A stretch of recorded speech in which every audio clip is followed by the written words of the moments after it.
Ano ba yan? Tagal ng ano namin, receiving. Medyo hindi ako masyadong marunong mag-Bisaya ba. Ngayon dumating ako kahapon sa galing sa probinsya nato. Parang ako makasabot-sabot parang yung dila ko parang mababali na.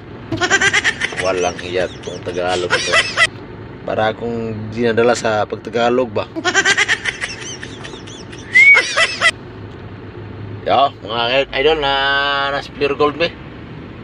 Oh.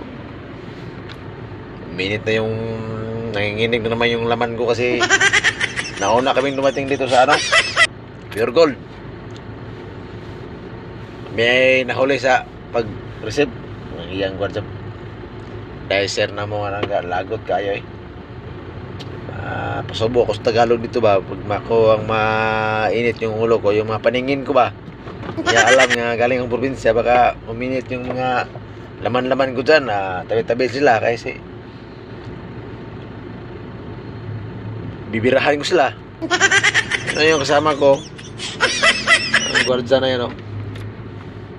Ayun, oh, yung kasama ko, ano na, iba na yung mga paningin din yan.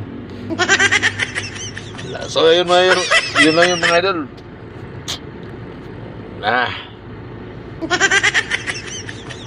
Basta, yun na, what's up sa baby.